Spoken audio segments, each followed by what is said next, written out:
Le dimanche après-midi, je contemple les éraflures sur la table de cuisine de mes parents, passant mon doigt le long d'une rainure particulièrement profonde que je me souviens avoir faite quand j'avais 12 ans.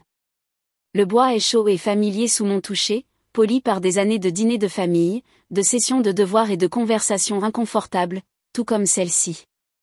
25 000 €. Tout. La voix de maman fend la pièce. Elle est assise juste en face de moi, le dos raide contre sa chaise, ses yeux fixés sur mon visage avec une intensité qui me serre l'estomac. Chloé se tient derrière elle, les bras croisés sur sa poitrine, arborant ce que j'ai appris à reconnaître comme son expression de grande sœur préoccupée, celle qu'elle pratique devant les miroirs quand elle pense que personne ne la regarde. Papa fixe ses mains jointes, son alliance brillant faiblement sous la lumière de l'après-midi filtrant à travers la fenêtre de la cuisine. Il ne me regarde pas. Il ne l'a pas fait depuis que je suis entrée il y a 30 minutes pour ce qu'ils ont appelé une réunion de famille. Mon cœur bat la chamade à mesure que je réalise. Ce n'est pas une réunion. C'est une embuscade. C'est une entreprise familiale, continue maman, sa voix prenant cet enthousiasme répété qu'elle utilise quand elle essaie de vendre quelque chose. Une véritable opportunité qui pourrait tout changer pour nous tous. Chloé hoche la tête, juste à temps. Nous avons planifié cela pendant des mois, Ambre. Et nous pensions, ne serait-il pas agréable d'inclure enfin ma petite sœur? Elle sourit, montrant trop de dents. Tu dis toujours que tu veux être plus impliquée dans les décisions familiales. J'avale difficilement, essayant de comprendre ce qu'ils demandent. L'argent auquel ils font référence m'a pris 5 ans de double service et de budget serré pour l'économiser. 5 ans à dire non aux vacances, aux nouveaux vêtements, même au dîner avec des collègues. Donc je fournis tout l'argent, dis-je lentement. Et vous? Vous vous occupez de tout le reste? Maman agite la main d'un geste dismissif. Nous avons les relations, l'expérience en affaires. Tu as toujours été meilleure pour. Enfin, suivre les instructions. Elle rit légèrement, comme si elle m'avait fait un compliment. Et j'obtiendrai. Un pourcentage, intervient Chloé. Évidemment plus petit que le nôtre puisque nous faisons tout le travail, mais quand même. La menace implicite plane lourdement entre nous. Après tout ce que nous avons fait pour toi, je sens le poids de leurs attentes appuyées sur ma poitrine, rendant ma respiration difficile. Mais en dessous, autre chose s'agite, quelque chose qui n'était pas là il y a un mois. Il y a un mois. Avant la visite inattendue de tante Éléonore. Je me souviens d'être debout dans la minuscule cuisine de mon appartement, faisant la vaisselle pendant que tante Éléonore la séchait. Sa voix s'est baissée en un murmure, même si nous étions seuls. Il y a quelque chose que tu dois savoir sur pourquoi ta mère t'appelle l'erreur. Le souvenir de ces mots me brûle la poitrine. Comment maman se préparait à sa grande percée professionnelle quand elle a découvert qu'elle était enceinte de moi. Comment elle a blâmé ses échecs commerciaux ultérieurs sur le fait de devoir retourner au travail trop vite. Comment je suis devenue l'incarnation vivante de son ressentiment. Toute ta vie, avait dit tante Éléonore, séchant une assiette avec des mouvements lents et précautionneux. Elle t'a fait payer quelque chose qui n'a jamais été ta faute. Je reviens au moment présent, consciente que mon silence inhabituel a créé une nouvelle tension dans la pièce.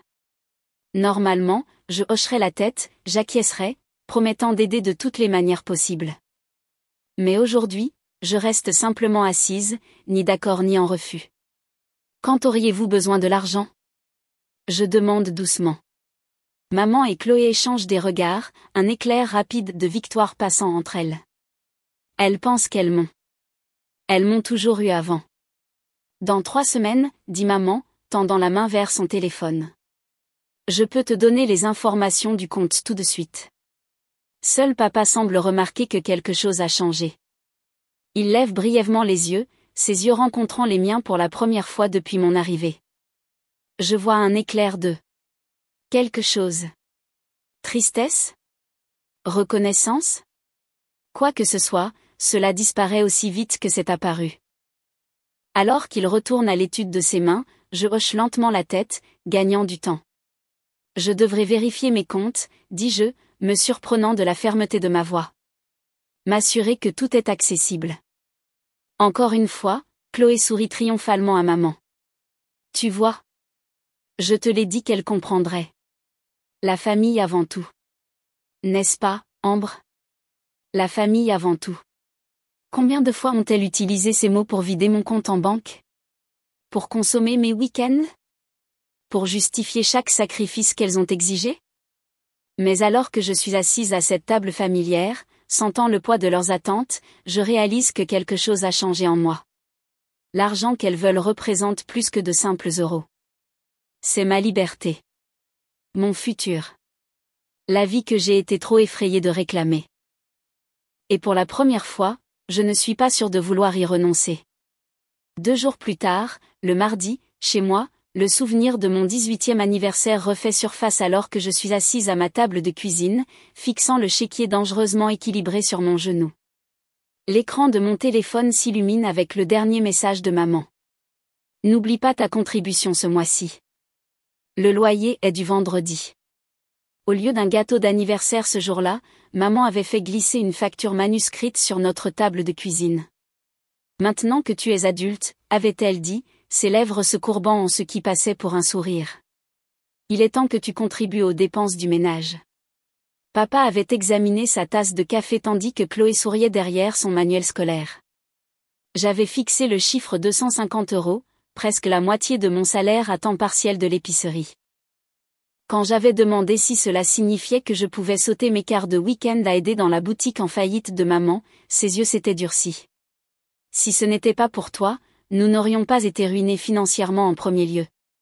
10 ans plus tard, cette contribution est passée à 350 € par mois, sans compter les urgences qui semblent surgir chaque fois que mon compte en banque montre des signes de bonne santé. Mes clés d'appartement teintent contre le stratifié usé de ma table de cuisine. L'endroit est minuscule, un garage aménagé que je partage avec une étudiante en soins infirmiers que je vois à peine. Le trajet jusqu'au travail prend 1 heure dans chaque sens, mais le loyer est suffisamment bon marché pour que je puisse économiser un peu chaque mois, même après les paiements de maman. J'ouvre mon journal. La page est douce à force d'être manipulée. 10 ans d'entrée chronique, le même schéma. L'excitation à l'arrivée de ma paie, les calculs de combien je peux mettre de côté, puis l'appel ou le message inévitable de maman exigeant de l'argent pour une crise quelconque. 4 mars. Première augmentation au travail. 175 € supplémentaires par mois. Peut-être que je peux enfin économiser pour une voiture décente. 7 mars. Maman a appelé. Chloé a besoin de soins dentaires. Adieu mon fonds voiture. 15 août. 5 ans d'économie. 25 000 € cachés. Personne ne sait sauf moi. La dernière entrée me serre la poitrine de fierté et de peur. 5 ans de double service à ce poste administratif que j'ai eu la chance d'obtenir après mon BTS. 5 ans de travail le week-end au restaurant, chez Rose, servant le petit déjeuner aux camionneurs et aux familles locales. 5 ans à dire, je ne peux pas me le permettre, aux invitations de collègues, à calculer le coût de chaque article d'épicerie, à raccommoder des vêtements au lieu de les remplacer. 5 ans de tromperie prudente, laissant maman croire que je m'en sors à peine. Mon téléphone s'illumine avec un autre message, de Chloé cette fois. Maman dit que tu es difficile à propos de la contribution mensuelle. Après tout ce qu'ils ont fait pour toi. Je pose le téléphone sans répondre. Chloé a appris très tôt à s'aligner sur maman. L'enfant prodige a été nommé d'après notre grand-mère, tandis que j'ai été nommée sans réfléchir d'après la ville de province où maman a accouché prématurément lors d'un voyage d'affaires. Nous ne pouvions penser à rien d'autre, avait expliqué maman quand j'avais posé la question de mon non-enfant, nous étions trop stressés par les factures médicales, l'ajout non dit, les factures médicales que tu as causées. Le téléphone vibre à nouveau. Papa cette fois. Un message rare. Ta mère est contrariée. Peux-tu simplement envoyer l'argent? Je ferme les yeux, me souvenant des innombrables fois où papa a été témoin des demandes financières de maman sans intervenir. Sa faiblesse est une forme de cruauté. Ambre. Tu es là? La voix de mon voisin, Antoine, porte à travers la mince porte, suivie d'un léger coup. Je range le journal avant d'ouvrir la porte. Antoine est là avec une assiette de biscuits, de la vapeur s'en échappant encore. J'en ai fait trop, dit-il avec un haussement d'épaule qui ne cache pas tout à fait son inquiétude. Il a remarqué les cernes sous mes yeux, l'écart supplémentaire. Merci. Je prends l'assiette, frappée à nouveau par l'étrangeté d'une gentillesse authentique sans attache. La famille d'Antoine l'appelle tous les dimanches, mais juste pour prendre des nouvelles, pas pour demander de l'argent ou des faveurs. J'ai entendu ces conversations chaleureuses à travers notre mur mitoyen, si différentes des négociations tendues qui constituent mes communications familiales. Ça va, demande-t-il, s'attardant dans l'embrasure de la porte. Tu as l'air fatigué. Avant que je puisse répondre, mon téléphone sonne. C'est Isabelle du bureau, la femme plus âgée qui m'a formée quand j'ai commencé, et me traite maintenant avec une sollicitude maternelle qui me semble encore étrangère. Je devrais prendre ça, dis-je à Antoine. Il hoche la tête et part d'un petit signe de la main. Ambre.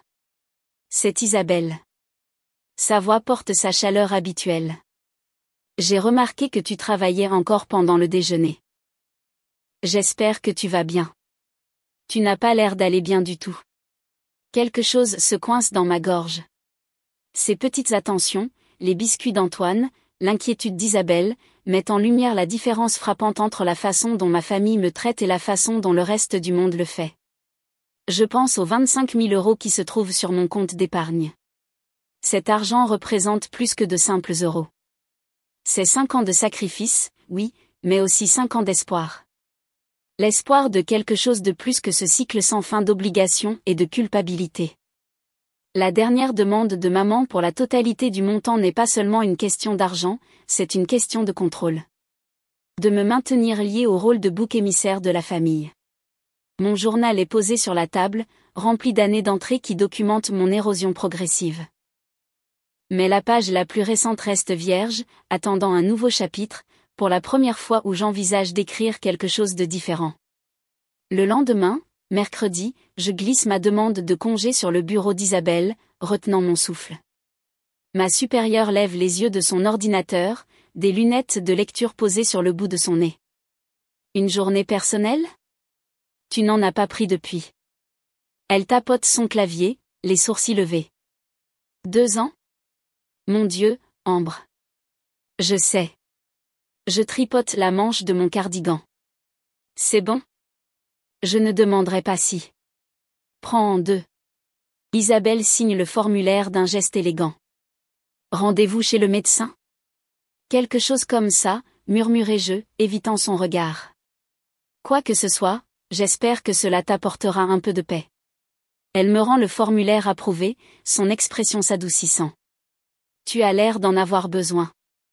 La paix ? Quel concept étranger. Plus tard ce jour-là, je me suis assise à la bibliothèque municipale, à 3 villes de là, penchée sur un ordinateur emprunté. Aucun membre de ma famille ne penserait à me chercher ici. Les lumières fluorescentes bourdonnent au-dessus de ma tête tandis que je recherche méthodiquement des appartements à Montpellier, une ville à près de 1500 km et 3 départements de tout ce que j'ai jamais connu. Quelque chose d'inhabituel flotte dans ma poitrine alors que je fais défiler les annonces. L'espoir, peut-être. Ou la terreur déguisée en excitation. J'écris les coordonnées de 3 propriétés dans mon budget. La réalisation que je peux me permettre mon propre logement, un vrai logement, pas la chambre exiguë que je partage avec 2 autres femmes, me semble encore une révélation. 5 ans de double service et de refus de chaque petit luxe ont construit un pécule que ma famille dévorerait en un instant si je les laissais faire.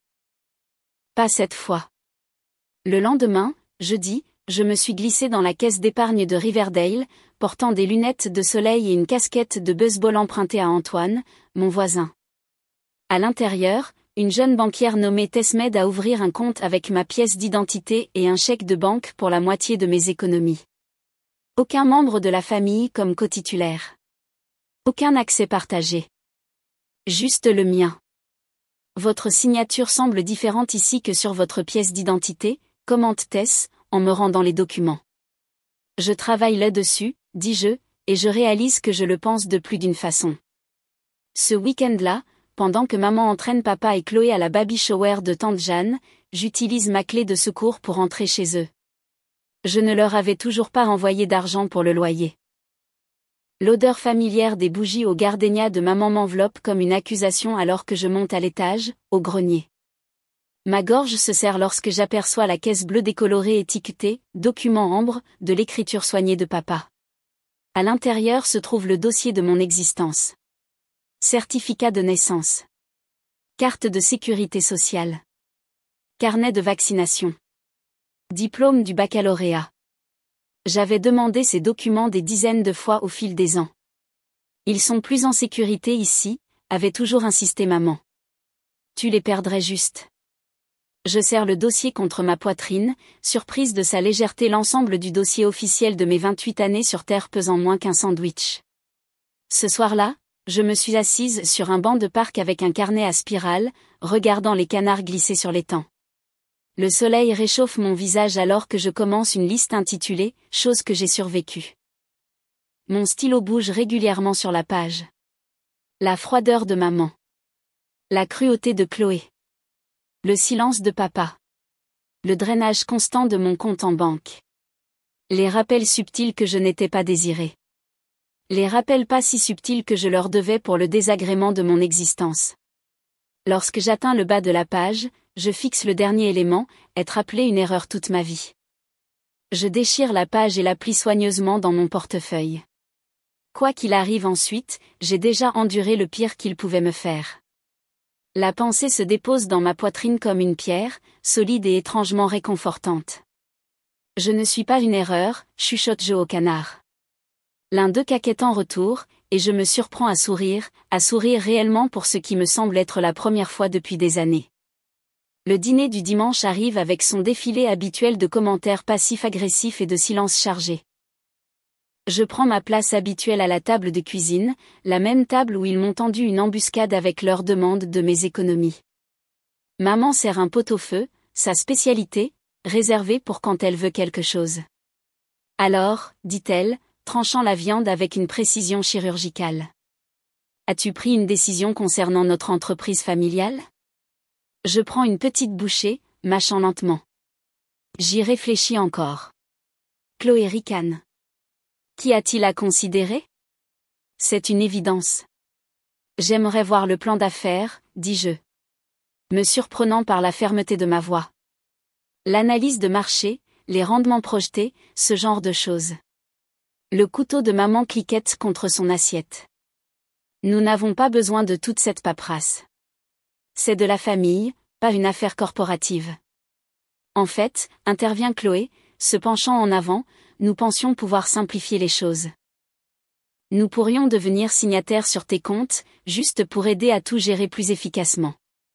Papa s'éclaircit la gorge. Peut-être devrions-nous laisser Ambre le temps d'y réfléchir. Elle a eu amplement le temps, s'écrie maman. L'opportunité n'attendra pas éternellement. Je pose ma fourchette. Qu'est-ce que cette opportunité exactement, précisément ? Le silence qui suit confirme ce que je savais déjà.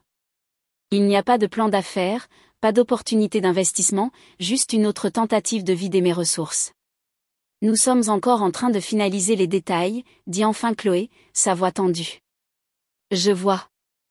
Je prends une autre bouchée, sentant quelque chose de nouveau monter en moi. Pas de la colère, exactement. Quelque chose de plus calme, de plus stable. La certitude que je suis déjà partie. Le lendemain, lundi, Isabelle me convoque dans son bureau. Mon cœur se serre. Sûr que quelqu'un a découvert mes plans.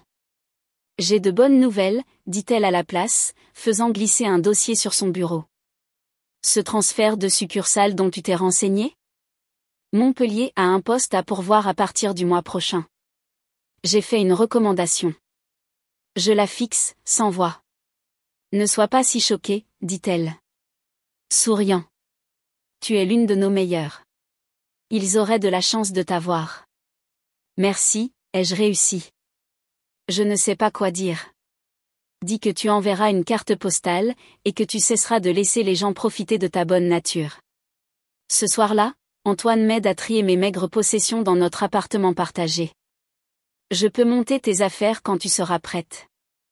Il propose, pliant un pull avec une attention surprenante. Mon groupe a un concert à Lyon ce week-end de toute façon. Tu n'as pas à faire ça. Je sais, sourit-il. Mais les amis aident les amis à échapper aux situations toxiques. Ami. Le mot me semble étrange mais bienvenu. Dans ma chambre, je sélectionne soigneusement quelques souvenirs dignes d'être emportés. La collection de dés à coudre de grand-mère Dupont. L'aquarelle que j'ai peinte au lycée et qui a remporté la 3e place à la foire départementale. Et la boule à neige que papa m'a rapportée de son seul voyage d'affaires à Marseille. Tout le reste, l'encombrement accumulé d'une vie passée à essayer d'être invisible, je le trie dans des sacs pour les dons. Sur mon ordinateur portable, je signe le contrat de location d'un studio minuscule mais ensoleillé à Montpellier, avec effet immédiat. Le propriétaire a semblé confus lorsque j'ai proposé 3 mois de loyer d'avance, mais j'ai besoin de la sécurité de savoir que c'est le mien, qu'il m'attend. Le soir même, j'ai acheté un billet d'avion aller simple pour le jour de la réunion d'affaires de ma famille. Tandis que je clique, je confirme, tante Éléonore appelle. « Es-tu sûre de ça ?» demande-t-elle, sa voix crépitant sur la ligne. Je n'ai jamais été aussi sûre de rien. Je ne leur dirai pas où tu es allé, promet-elle. Mais ils le découvriront finalement. D'ici là, je serai assez forte pour le gérer. Je raccroche et ouvre mon placard, où un petit sac cadeau est préparé. À l'intérieur se trouve un foulard en soie bordeaux, pas bleu marine que j'ai acheté avec ma première paie, ainsi qu'une lettre scellée expliquant tout ce que je n'ai jamais eu le courage de dire. Certains adieux sont mieux laissés sur papier. Une semaine plus tard, un samedi soir, j'arrive chez mes parents avec un petit sac cadeau suspendu au bout de mes doigts. Le foulard en soie à l'intérieur a coûté l'équivalent de 3 jours de déjeuner, mais certaines choses valent le sacrifice. Mon cœur bat la chamade alors que je monte sur le porche familier.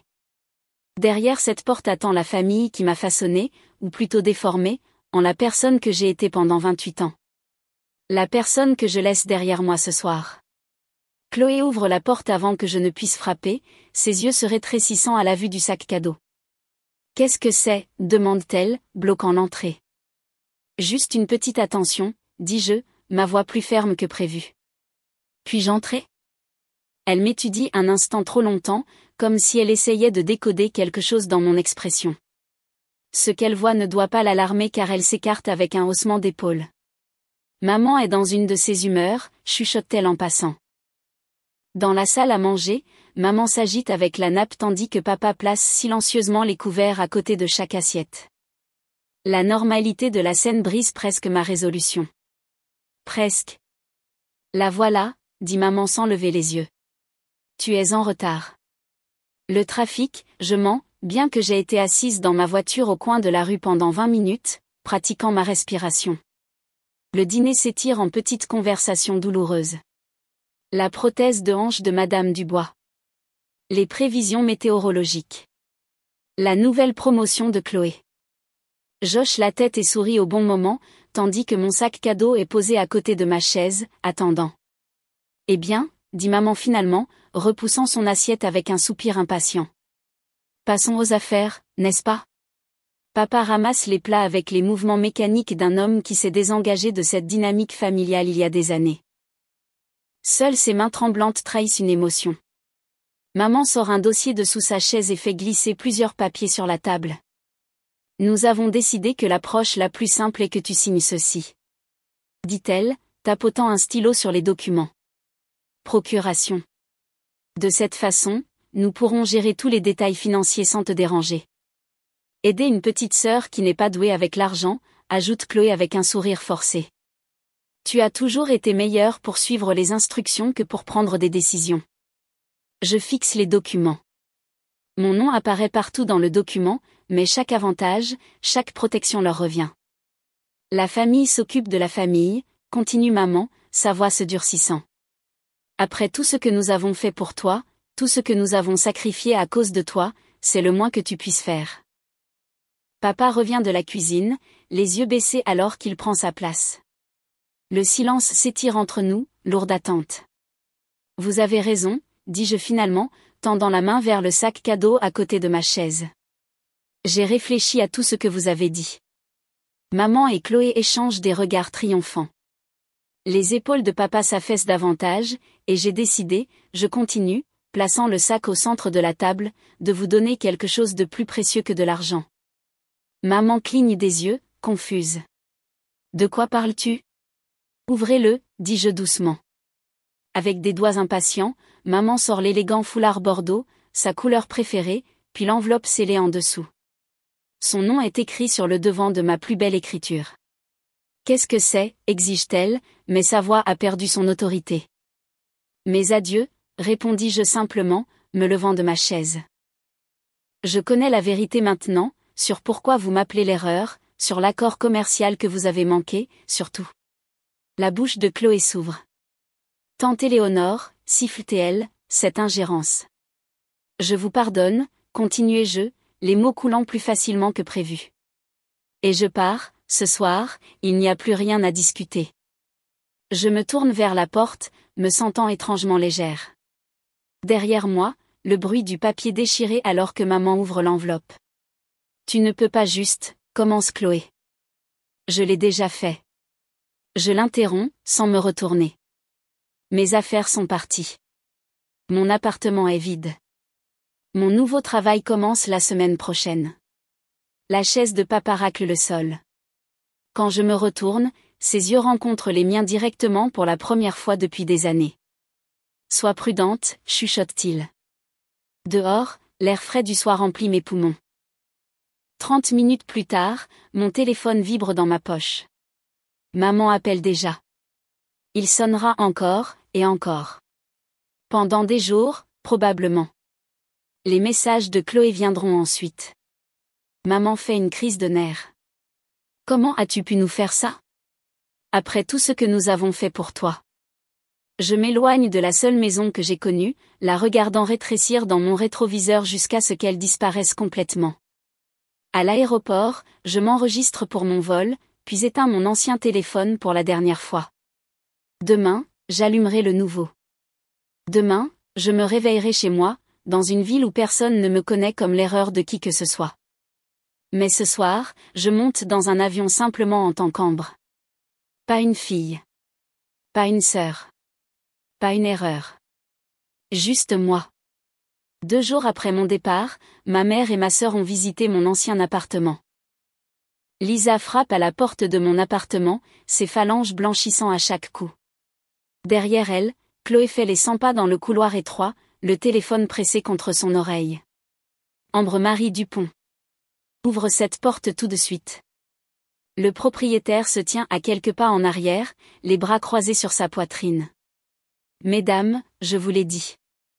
Elle a déménagé il y a 3 jours, a payé son dernier mois et a laissé les clés. Chloé met fin à son appel, la frustration crispant ses traits. Son téléphone va toujours directement sur la messagerie vocale. Comment ça, elle a déménagé? Lisa se tourne vers le propriétaire. C'est son appartement. Où irait-elle? Il hausse les épaules. Ce ne sont pas mes affaires où vont les locataires. Mais elle semblait heureuse. Plus heureuse que je ne l'avais vue pendant les 2 ans où elle a vécu ici. Lisa le dépasse et entre dans l'appartement maintenant vide. Les murs beige décolorés portent des taches rectangulaires où mes quelques photos étaient autrefois accrochées. Le placard est ouvert, des cintres vides pendent comme des promesses oubliées. Ses affaires ont disparu, dit Chloé, énonçant l'évidence comme elle l'a toujours fait. Lisa se précipite vers la cuisine, ouvrant brusquement les tiroirs. Ses relevés bancaires. Elle les gardait toujours dans le tiroir de la cuisine. Le propriétaire s'éclaircit la gorge. Je dois fermer maintenant. Le nouveau locataire arrive demain. C'est une urgence familiale, s'écrie Lisa. Votre urgence. Il reprend sa clé. Pas la mienne. Sur le parking, Chloé tapote frénétiquement son téléphone. La banque ne me donne aucune information. Dit que je ne suis pas autorisée sur ses comptes. Le visage de Lisa s'assombrit d'une colère que j'ai vue d'innombrables fois. Mais pour une fois, je ne suis pas là pour l'absorber. Elle n'a pas pu aller loin. Pas avec son salaire. Appeler son travail. Plus tard ce soir-là, la voix de Chloé tremble à l'autre bout du haut-parleur de ma mère. Elle a été mutée dans une autre agence. À Montpellier. Ils n'ont rien voulu me dire d'autre parce que je ne suis pas répertoriée comme sa personne à contacter en cas d'urgence. Montpellier? La voix de Lisa monte à cette hauteur qui me faisait toujours grimacer. Qui connaît-elle à Montpellier? Personne, dit doucement mon père. C'est la première chose qui a contribué à leur recherche frénétique. C'est probablement pourquoi elle l'a choisi. Ça. À 3 départements de là, je me réveille à la lumière du soleil filtrant à travers des stores que j'ai choisis moi-même. Mon nouvel appartement est petit. Un studio avec une kitchenette et une salle de bain, à peine assez grand pour se retourner. Mais chaque centimètre m'appartient. Je me roule sur le côté, regardant l'aube peindre les sommets des montagnes visibles à travers ma fenêtre. Cette vue me coûte 70 € de plus par mois. Mais chaque matin, elle me rappelle pourquoi je suis ici. J'ai choisi ça. Je me suis choisi. Mon téléphone vibre avec une alerte de calendrier. Premier jour. Le battement familier d'anxiété monte dans mon estomac. Mais c'est différent maintenant. De l'anticipation plutôt que de la peur. L'agence locale ressemble presque exactement à mon ancienne. Mais je franchis la porte les épaules en arrière, mais pas assurée. Vous devez être Ambre, dit une femme aux cheveux argentés, me tendant la main. Isabelle m'a parlé de vous. Elle a dit que vous étiez l'une des meilleures avec qui elle avait travaillé. Merci pour l'opportunité, répondis-je. Ma voix ferme d'une manière qu'elle n'a jamais été lors des dîners de famille. Au déjeuner, je me dirige vers le café de l'autre côté de la rue. La barista sourit, demandant si je veux mon habituel avant de réaliser que je suis nouvelle. Je commande un latte vanille sans calculer mentalement si je peux me le permettre, sans entendre la voix de ma mère énumérant toutes les choses que cet argent aurait pu acheter pour la famille à la place. Je prends ma première gorgée, la chaleur se répandant dans ma poitrine, et je réalise que c'est ça, le goût de la liberté. 3 mois passent dans un flou de nouvelles routines et de soirées calmes qui n'appartiennent qu'à moi. Puis mon téléphone professionnel sonne avec un numéro inconnu. Ambre Dupont à l'appareil. Un temps de silence, puis... Ambre. La voix de ma mère. Plus faible que je ne m'en souvenais. Dieu merci. Nous avons essayé de te joindre pendant des mois. Ma main se resserre sur le combiné. Comment avez-vous eu ce numéro? Ça n'a pas d'importance. Son ton change, se remplissant de l'urgence tremblante que je connais si bien. Ton père ne va pas bien. Son cœur. Les médecins disent qu'il a besoin d'une opération, et l'assurance ne couvrira pas tout. Nous avons besoin que tu rentres à la maison. La vieille culpabilité monte comme de la bile dans ma gorge, mais quelque chose de nouveau monte avec elle, la clarté. Je suis désolée d'apprendre pour papa, dis-je, le pensant, mais je ne peux pas rentrer à la maison. Tu ne peux pas ou tu ne veux pas? Sa voix se durcit. Après tout ce que nous avons fait pour toi. Je mets fin à l'appel, ma main tremblante mais résolue. Cette nuit-là, j'ouvre mes emails et trouve un message de Chloé avec pour objet, obligation familiale. À l'intérieur, des menaces voilées concernant des recours légaux et des lois sur la responsabilité filiale destinées à me faire revenir à l'ordre. Mon téléphone sonne, c'est le numéro de tante Éléonore. Elle prévoit de venir, dit-elle sans préambule. Lisa a trouvé ton adresse grâce à cette amie de la brasserie. Elle parle de venir le week-end prochain. Un froid me parcourt, mais je ne panique pas. Au lieu de cela, je fais une liste. Le mercredi matin me trouve assise en face de Patricia Leroy, une avocate aux yeux bienveillants et au comportement direct. Elles n'ont aucune revendication légale sur votre argent, confirme-t-elle après avoir entendu mon histoire. Une lettre de mise en demeure devrait suffire, mais nous pouvons demander une ordonnance restrictive si nécessaire. Cet après-midi-là, j'ai rencontré les ressources humaines. Je dois documenter une situation de harcèlement potentiel, expliquai-je, exposant les faits sans émotion. Ma famille pourrait tenter de me contacter ici. La responsable des RH hoche la tête, prenant des notes. Nous prenons la sécurité des employés très au sérieux. J'alerterai la sécurité et ferai en sorte que votre ligne directe soit modifiée. Ce soir-là, j'ai appelé tante Éléonore. Je t'aime, lui dis-je, mais j'ai besoin que tu comprennes quelque chose. Je ne me cache pas. Je tiens bon. S'ils viennent ici, ils seront confrontés à des conséquences légales. Le silence s'étire entre nous avant qu'elle ne dise « Tu as l'air différente ». Je suis différente. 2 jours plus tard, une épaisse enveloppe arrive, portant l'écriture de ma mère. À l'intérieur, je trouve une lettre tachée de larmes, pleine d'accusations et de supplications. En bas, d'une écriture que je n'ai jamais vue aussi défaite, je ne sais plus qui tu es. Je plie soigneusement la lettre et la place dans une boîte étiquetée « Avant ». Puis j'ouvre ma fenêtre à l'air de la montagne et respire profondément. Elle a raison. Elle ne sait plus qui je suis. Moi non plus, jusqu'à présent. Je me réveille à la lumière dorée filtrant à travers des rideaux que j'ai choisis moi-même. Les draps de coton doux, achetés sans calculer si je pouvais me les permettre, m'enveloppent comme une promesse tenue. Mon appartement n'est pas grand, mais chaque recoin reflète un choix que j'ai fait. L'aquarelle de montagne au-dessus de mon fauteuil de lecture. La collection de succulentes prospérant sur mon rebord de fenêtre. La bibliothèque remplie de volumes que je n'ai plus à cacher. Un an, le calendrier sur mon mur confirme ce que mon cœur sait déjà. Un an depuis que j'ai quitté tout ce qui m'était familier pour cette vie qui me semble enfin être la mienne. Mon téléphone vibre avec des messages d'anniversaire. Pas les reconnaissances obligatoires d'une famille qui en voulait à mon existence, mais des vœux sincères de personnes qui apprécient simplement ma compagnie. Isabelle du travail. Antoine, qui m'a aidé à déménager. Les amis de mon cours de poterie qui ont prévu de m'emmener dîner ce soir. Hâte de te célébrer, envoie Maëlle, ma meilleure amie dans cette nouvelle ville. Pas d'arrière-pensée. Pas de pic subtil sur ce que je pourrais contribuer à la célébration. Juste une affection pure et simple. Je me douche et m'habille pour le travail, choisissant un chemisier bordeaux qui aurait été jugé trop voyant dans ma vie précédente. Mon reflet montre une femme qui se tient droite, dont les yeux rencontrent son propre regard sans ciller. Au bureau, une petite enveloppe m'attend sur mon bureau. Félicitations pour votre promotion, dit la carte à l'intérieur, signée par tout le département. Votre souci du détail et votre initiative ont été inestimables. Mes yeux brûlent de larmes inattendues.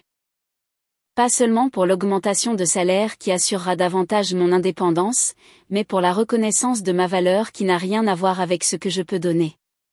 Ce soir-là, entouré d'amis dans un petit restaurant, je souffle les bougies d'un gâteau que personne ne s'attendait à ce que je paie. Plus tard, seul dans mon appartement, j'ouvre mon journal et écris « Aujourd'hui, j'ai eu 29 ans. Mon compte d'épargne a dépassé les 10 000 €, un argent qui est vraiment le mien. Je dors toute la nuit maintenant. Les cauchemars de recouvreurs de dettes et d'urgences familiales ont pour la plupart cessé. Le docteur Dubois dit que la guérison n'est pas linéaire, mais je ressens la différence.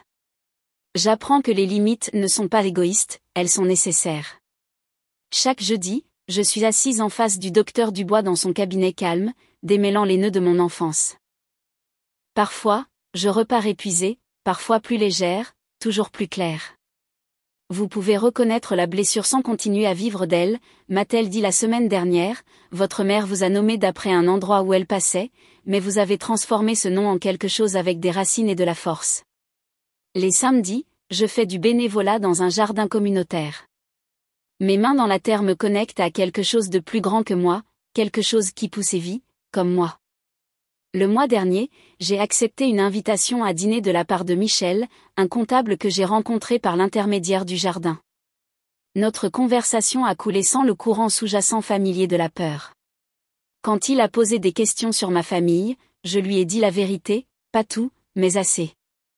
Il n'a pas fui, il a juste écouté. Le courrier apporte des rappels sporadiques de mon passé. La carte de Noël de maman est arrivée sans mots, juste son nom signé avec élégance. Chloé envoie des messages occasionnels sur les drames familiaux, cherchant des réponses que je ne me sens plus obligée de fournir. Les lettres de papa arrivent mensuellement, des ponts timides que je traverse avec des pas prudents. Je réponds par des notes brèves et gentilles qui maintiennent la distance sans cruauté. Hier a apporté quelque chose d'inattendu, une lettre de ma cousine de 19 ans, Léa. Tante Lisa dit que tu as abandonné la famille, a-t-elle écrit. Mais quelque chose dans la façon dont elle parle de toi ne sonne pas juste. Je travaille 2 emplois tout en allant à l'école, et maman ne cesse de dire que je lui dois de m'avoir élevée. Je ne sais pas quoi faire. Mes mains ont tremblé en composant son numéro. Pendant 1 heure, j'ai écouté son histoire, si familière qu'elle aurait pu être la mienne. Tu n'es pas folle, lui ai-je dit, et tu n'es pas seule. Plus tard, En regardant la citation encadrée sur mon mur, certains l'appellent une erreur. Moi, je l'appelle mon commencement. Je réalise quelque chose de profond. L'erreur de mon existence était devenue la bouée de sauvetage de quelqu'un d'autre. Ce matin, pour mon anniversaire, je me tenais à ma fenêtre, regardant le lever du soleil peindre le ciel dans des nuances de promesses. Il y a 2 ans, je ne pouvais pas imaginer cette vie. Maintenant, je ne peux pas imaginer retourner à l'autre. Je touche le cadre tenant ma citation préférée et prononce la vérité que j'ai enfin embrassée: la famille dans laquelle vous êtes né peut façonner votre début, mais la famille que vous choisissez détermine votre avenir.